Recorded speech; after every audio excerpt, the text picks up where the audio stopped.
So T1, T2 flare, and then things that we're not so used to in general as radiologists because they were always so difficult to acquire, like a double inversion recovery sequence. So in addition, we have synthetic maps, as I said, and so I'll talk about Philips because that's what I use.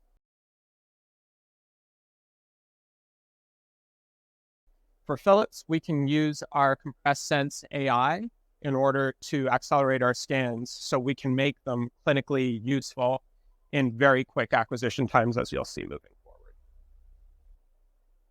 So for us, the sequence is currently approved for neuro, spine, and knee. And we view it not just as a research sequence anymore, but rather it's part of our ubiquitous routine imaging that we do. And from that, we can also get quantitative data. So it's become a very core sequence to our neuroradiology program. As I was saying, so I'm the director of I'm a cardiac imager by training who's kind of evolved over the past 10 years. Our neuroradiologist is, she comes from a quaternary care center. She came to us 6 months ago. And so we've developed the protocols with her in order to optimize everything. So the standard out-of-the-box sequence that you'll get with Philips is a 3.7 AI factor, so with a 5 millimeter slice thickness. So what we've done, looking at the images, there were some mitigation strategies that we had to do, which again is part of the beauty of this sequence. You actually have the ability to play around with it in any way you want, not any way, in several ways that you want to make it look appealing to the radiologists that you're trying to serve. So for us, we found a 4 millimeter slice thickness was the right way. Our neuroradiologist and me, for that matter, complained that there was a bit of hyperintensity that we're not used to seeing in the cerebellum. By decreasing that to 4 millimeters and employing some other mitigation strategies like changing the field of view, we were able to mitigate that and make it clinically pretty, basically. So now, importantly, we've tested our MDME for robustness, meaning we've scanned patients both with the out-of-the-box sequence and with CS factors, and basically all of our quantitative data has always fallen within 1%. So you do have the ability to push your artificial intelligence in order to achieve fast scan times. So this is our standard brain protocol. It's a 3D T1 with compressed sense, smart diffusion, susceptibility weighted imaging. So if you're a Philips user, we run it with a compressed sense AI of 10. And our MDME, 4 millimeters with a CSAI factor of 6.4. Our recon voxel is like 0.3. So really high resolution in the axial plane. So here's what we get in 6.5 minutes. So standard 3D T1 TFE with gray-white differentiation, standard DWI, standard SWI, both. The combination is 1.5 minutes. And then we have a 3-minute approximately. Anyway, all these are acquired all at the same time. The T1 flare, the T2 flare FATSAT. Again, we opted for FATSAT because it was visually more appealing to us. And a double inversion recovery, which is something that, again, most radiologists are not used to seeing through the full brain. So from this, we can also get we're into our cases. Perfect. So the first case is optic neuritis. So this is an MS patient. So this is probably one of the main use cases for synthetic MR. So we can see this patient with MS, and you can see several lesions. Here, one in the corpus callosum, one in the right frontal white matter. So all of this acquired in one single 3.5 minute acquisition. So, and now this is part of the real beauty here. So this is something that you can't get in any other sequence. So this patient has MS, And I'll draw your attention to those, the blue arrow and the red arrow. So with the blue arrow, you can see what healthy white matter has. It's 40% myelin concentration. So you can see that right here. The myelin is all aggregating into white matter. In this lesion, we have a bit of normal white matter included. So you can see the normal white matter here, but then there's signal dropout. And we can actually quantify that now for the actual amount of myelin. So 8.7%. So you can see that the myelin density is actually impacted. This is something we could never see before.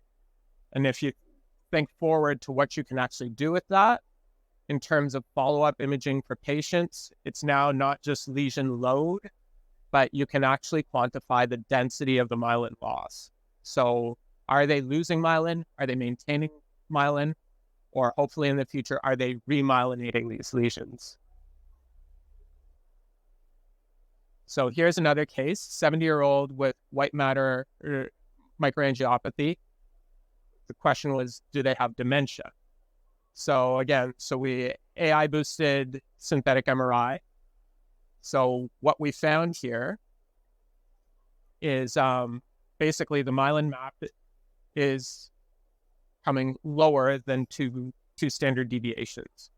So again, there's clinical merit to that, in that these studies have shown that in patients with dementia, their myelin fraction is actually diminished as compared to their normal age-matched controls. So the synthetic MR map, the graph, which is automatically generated, comes age-matched. So this is a 70-year-old woman. So you can age match to exactly where their myelin should be. And so in this patient, the myelin is actually decreased as compared to normal. So really powerful stuff that we had no way of quantifying before. So again, now that we're into cases where we're just showing what it can do. So as I said, we use this ubiquitously now.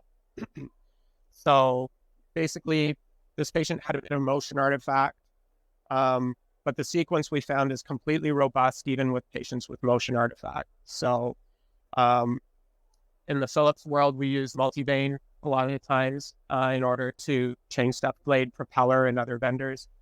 We still have to use it, but we don't have to use it all the time in order to get the images. So again, 3.5 minutes, the patient is in and out. So this is real benefit to throughput for us. So this is the quantitative neuro report that we get.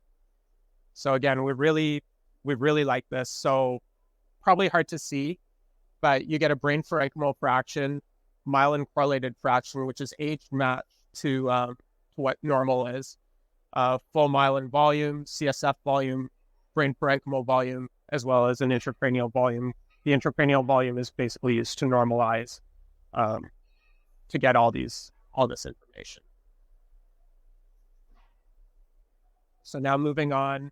Again, I'm trying to show these kind of standard ubiquitous use cases for most people.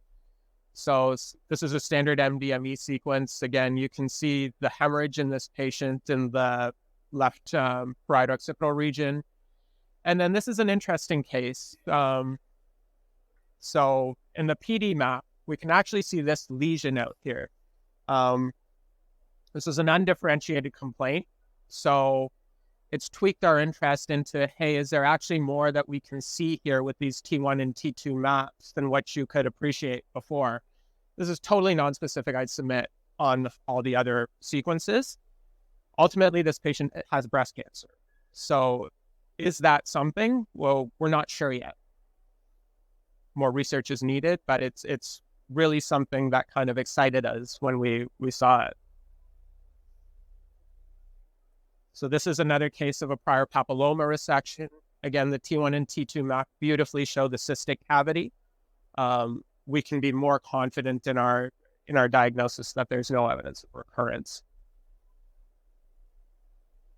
Okay, now we're moving on to the spine imaging. So we didn't really anticipate doing spine imaging with this when we first started. but we were very happy with the neuro image quality. So then we started to work on our spines. So again, I think this is a 4.5-minute acquisition. So all the tissue weighting is required simultaneously.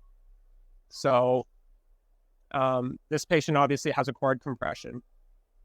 So I'll tell you a few things about this case. I really love this case. So cancer patient, obviously. So what you can see here is obviously the vertebral body fracture. Now I'll submit to you this collapsed vertebral body. There's a questionable amount of stir signal that you can see, but once you move here to the PD map, you can see that it's different than all the rest of the cord. So that allowed us to be a lot more confident in our diagnosis with respect to whether there's actually cord change there related to this metastatic deposit. The other thing that I really like about this case, bring your attention to this hemangioma, bright red, light bulb. And now one level down, the metastatic deposit, blue, completely blue. So I've found this consistently now over several cases. We've run overall about 100 cases. We've run a few spines, but I've consistently found the hemangiomas red, the metastases blue. So really gives you a bit more understanding what's actually happening. Now, the question is, the problem cases for a radiologist are when that T1 is not super bright. So how is it going to look at that point remains to be seen. I'll be feeding that back to you guys when I eventually see a case like that. So the other thing, this cancer patient, I'd submit that these are pretty normal. Now, there's a couple of studies that show good correlation of the PD map with actual bone density. So what we've also found, what I've anecdotally found, is that in these cancer patients, I often see red. In young, healthy patients, those vertebral bodies are blue. So we're seeing marrow changes here that we previously couldn't see. So I'm really curious to see what it actually means, but there is some type of marrow change that's happening with respect to these particular patients when they get chemotherapy. So again, standard case, this is all acquired at once. I think this is a 3-minute acquisition. So T1 flare, T2 stir, PSIR, PD map in this patient was discitis. Again, you can see the image quality is adequate to make the diagnosis in this very uncomfortable patient. So we could get everything we needed in 3 minutes, 3.5 minutes. So now I'll move on to some standard use cases that we're using ubiquitously in our practice now. So we've used this in a standard seizure protocol. So what we run is a coronal angled sequence, angled through the temporal lobes through the whole brain. So because of that, we can get a white matter and a gray matter double inversion recovery. Again, these are things that typically you're doing narrow sequences right through the temporal lobes just to get a good picture. Now I can get it through the whole brain. So I can really see the gray matter and the white matter to much better advantage in order to make a diagnosis of potential seizure focus. So, and what we've found, even in the coronal angled plane, we're still getting robust quantitative data. That's no different than our out-of-the-box axial sequence. So this is a 5-minute acquisition with, again, but we actually increase our resolution probably to about 0.3 by 0.3 on the recon voxel with a CSAI of 4.2, 5-minute acquisition. So this is what we get. So again, you get PSIR maps, which again, things radiologists are typically not used to looking at. So again, it shows the gray-white differentiation a lot better. So if there's hypointensity on this particular sequence in the gray matter, it's indicative of a seizure focus, which previously it would be really difficult to pick up on standard T1 weighted imaging. So more from our standard seizure protocol. So now we get this gray matter map, which in seizures is hopefully important. Again, once I see a positive case, I'll send it along. But we have a lot more data than we had previously with our seizure protocol in a 5-minute acquisition. Again, so in our orbits, what we've done is run an even higher resolution with the smaller field of view, so that we could get a better view through the orbits and the optic nerves.